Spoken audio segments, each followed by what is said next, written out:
మన former chief minister Andhra Pradesh Shri YS Jaganmohan Reddy గారి programme ఉందని మాకు తెలిసింది. ఇప్పుడు ఫస్ట్ 4th అక్టోబర్ ఒకటి మెసేజ్ వచ్చింది. తర్వాత 6th అక్టోబర్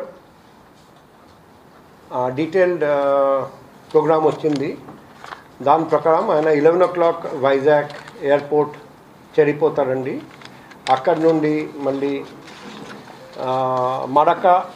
మాకవారా పాలెం అనకాపల్లి వెళ్తారండి బై రోడ్. మళ్ళీ అక్కడి నుండి 2:45 బయలుదేరి by road by 4:15 Vizag airport వచ్చి 4:45 వైజాగ్ ఎయిర్పోర్ట్ నుండి బయలుదేరడం. ఇప్పుడు మన అందరికీ తెలుసు, ఆ రోజు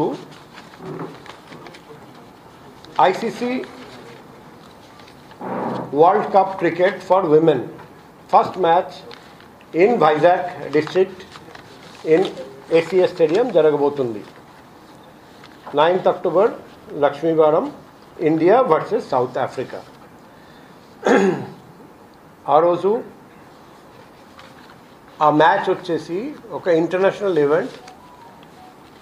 మన వైజాగ్కి గర్వకారణం, ఎందుకంటే మన వైజాగ్ సిటీని సెలెక్ట్ చేయడం జరిగింది ICC women's cricket world cup.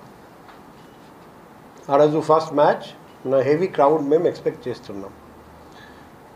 So ఆ మొత్తం పోలీస్ బందోబస్త్ ఆ వరల్డ్ కప్ క్రికెట్ మ్యాచ్ కోసం యూజ్ చేయడం జరుగుతుంది.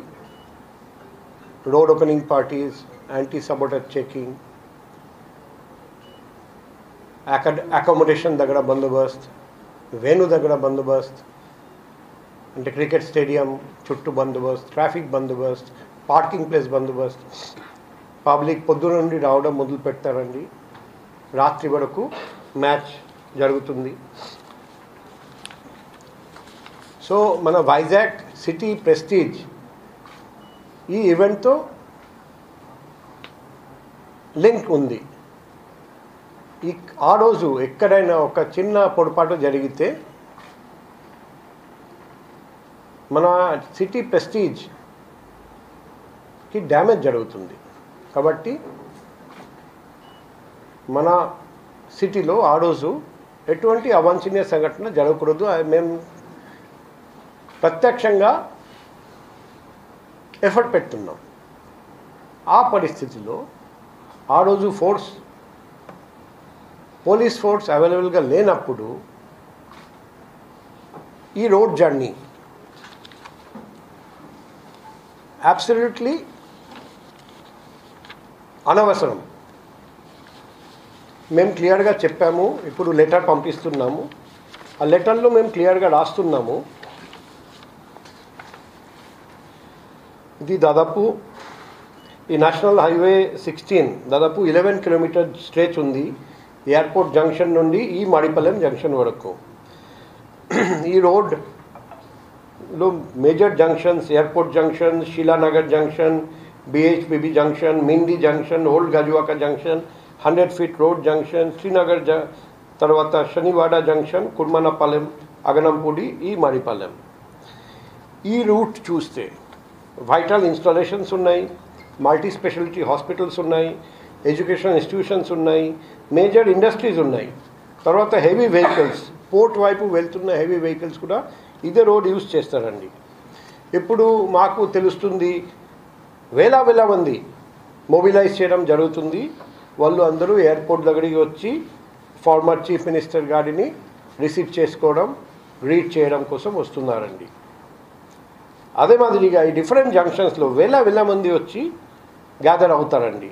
దాదాపు 100 నుండి 150 వరకు 4 వీలర్స్ అండ్ 500 కంటే ఎక్కువ 2 వీలర్స్ కూడా ఫార్మర్ చీఫ్ మినిస్టర్ గారి కాన్వాయ్ అకంపెనీ చేస్తారట. మనం అందరికీ తెలుసు, హైవే ట్రాఫిక్ కాల్కటా నుండి కన్యాకుమారి వరకు ఈ రూట్ యూజ్ చేస్తారండి. అప్పుడు నేషనల్ హైవే బ్లాక్ అయిపోతుంది. అంబులెన్స్, ఎసెన్షియల్ సర్వీసెస్ బ్లాక్ అయిపోతాయి. పబ్లిక్ అందరూ ఇబ్బంది ఫేస్ చేస్తారు. వేరే రూట్ లేదు ఈ అన్ని హెవీ వెహికల్స్ డైవర్ట్ చేయడానికి. పోర్ట్కి వెళ్తున్న వెహికల్స్, హెవీ ఇండస్ట్రీస్కి వెళ్తున్న వెహికల్స్ డైవర్ట్ చేయడానికి వేరే రూట్ లేదు.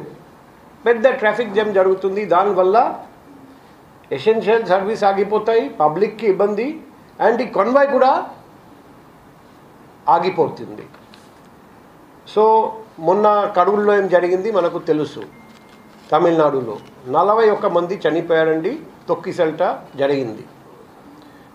ఎందుకు జరిగింది అది కూడా చూస్తే ఒక ముఖ్యమైన కారణం వచ్చేసి అక్కడ కెపాసిటీ తక్కువ కానీ ఎక్కువ మందిని రప్పించడం జరిగింది. దానివల్ల ఈ యాక్సిడెంట్ జరిగి అమూల్యమైన ప్రాణాలు 41 మంది చనిపోయారండి. ఇక్కడ కూడా మన అందరికీ తెలుసు ఈ జంక్షన్స్లో ఎంత స్పేస్ ఉంది. అక్కడ వేల మంది వస్తే అక్కడ తొక్కిసల్ట జరిగితే ఆ బాధ్యత ఎవరు వహిస్తాడు? ఒకవైపు సిటీలో ఒక ఇంటర్నేషనల్ ఈవెంట్ జరిగితే అప్పుడు ఈ రోడ్ జర్నీ మనకు అవసరమా? సో అంతా మనం ఆలోచించి మేము క్లియర్గా రాస్తున్నాం, వాళ్లకు లెటర్ ఇస్తున్నాం. మేము ఈ పర్మిషన్ కేటగిరికలీ డినై చేస్తున్నాం. రోడ్ జర్నీకి పర్మిషన్ వైజాగ్ సిటీ పోలీస్ ఇవ్వడం లేదు.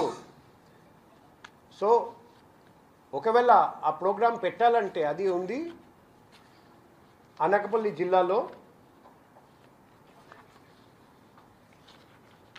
మకవాడ పాలెం. ఆ మకవాడ పాలెం వెళ్ళాలంటే ఈజీగా చాపర్ ద్వారా వెళ్ళొచ్చు. అక్కడ దిగడం, ప్రోగ్రాం అయిపోయిన తర్వాత అక్కడ నుండి వెళ్ళిపోవడం. ఇంతకుముందు కూడా ఫార్మర్ చీఫ్ మినిస్టర్ ప్రోగ్రాం వేరే చోట కూడా జరిగింది. అక్కడ కూడా చాపర్ ద్వారా రావడం, దిగడం, మళ్ళీ ప్రోగ్రాం అయిపోయినాక చాపర్ ఎక్కి వెళ్ళిపోవడం జరిగింది.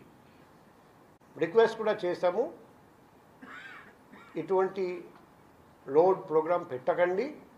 ఇప్పుడు మీ ద్వారా మేము పబ్లిక్కి రిక్వెస్ట్ చేస్తున్నాం, ఆ ప్రోగ్రాంకి ఎటువంటి పర్మిషన్ లేదు కాబట్టి దయచేసి రాకండి.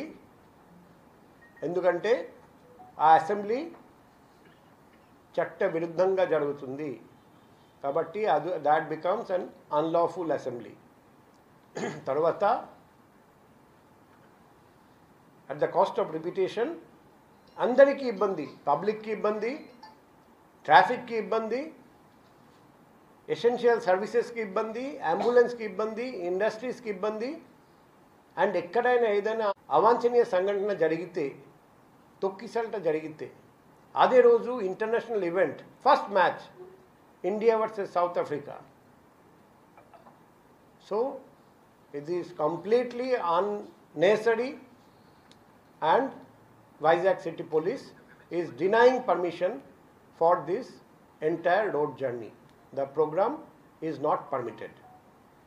So మీ ద్వారా కూడా రిక్వెస్ట్ చేస్తున్నాం, ఒకవేళ ఆ ప్రోగ్రాం ఆ రోజు పెట్టాలంటే త్రూ చాపర్ డైరెక్ట్గా అక్కడ దగ్గర దిగి ఆ ప్రోగ్రాం చేసుకొని తర్వాత చాపర్ ద్వారా వెళ్ళిపోవచ్చు. ఎటువంటి ఇబ్బంది ఎవరికి ఉండదు. సో ఇది మొట్టమొదటి విషయం మీకు తెలియజేస్తున్నాం. రండి, మీరు రండి. ఇంతకుముందు ఒక చైర్ తీసుకొని కూర్చోండి అక్కడ. సో సెకండ్ ఫేజ్ మన ఇంతకుముందు మేము 60 లక్షలు విలువైన క్రిప్టో కరెన్సీ, కూర్చోండి మీరు, కూర్చోండి, పడలేదు, కూర్చోండి. ఇంకొక చైర్